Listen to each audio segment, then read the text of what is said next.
The postmark today says the city of Gloucester, one of our great British cities, in the county of Gloucestershire, of course.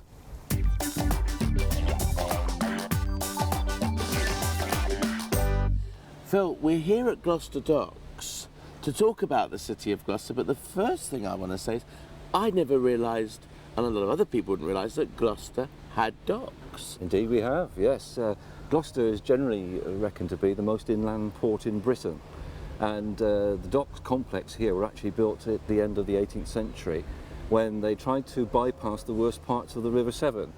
Just below Gloucester the Severn widens out, there's a lot of sandbanks, and the larger ships couldn't make it up to Gloucester except on the highest tide, so they then decided to build this canal to bypass that, and of course the docks complex has grown from there. So it's a big surprise for people that the Severn was navigable as far as here. Did it ever go past Gloucester? Yes, for the smaller ships. Small boats can get right up to Worcester and Shrewsbury. But the larger ships, as I say, when they grew in the 18th century, they couldn't reach here except on the highest tides. Because when we look around sort of boats here, there's a dry dock here, for instance, the old warehouses. So do we suppose then that Gloucester was a thriving port, not just a port? Oh, very much so. Most of the warehouses here date from the first half of the 19th century, when there was the repeal of the Corn Laws, which then allowed the free import and export of corn. And most of the warehouses here were built by local subscribers who then set up businesses to import grain and then tranship it from here through to the rest of the country. Dr. Foster went to Gloucester in a shower of rain. He stepped in a piddle right up to his middle and never went there again. Dr. Foster, did he exist? Well, my friend Phil, who knows everything there is to know about Gloucester, has got another friend who says that Dr. Foster was probably King Edward I, and he never did return to Gloucester. But the interesting bit is he stepped in a piddle, which is actually a puddle, and not only did it cover him and go right up to his middle, but it covered his horse too, because dear old Dr. Foster was riding a horse at the time. Wonder what happened to poor old Dobbin.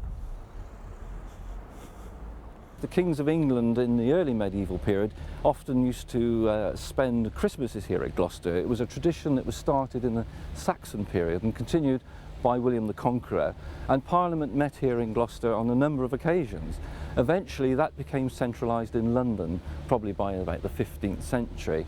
But another boost to Gloucester was in 1580, Gloucester being a port, a small port at that time. It had its own quayside on the river, but Queen Elizabeth I granted Gloucester the status of a port in 1580, and which meant that any goods that had to pay customs dues up until that time went to Bristol, paid the customs dues there, then was brought up to Gloucester.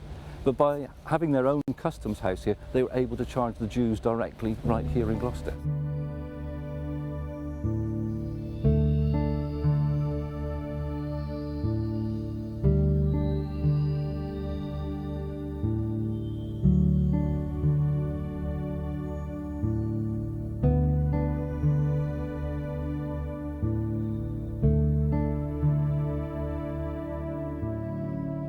Victoria, one of the great eras of British history. Yes.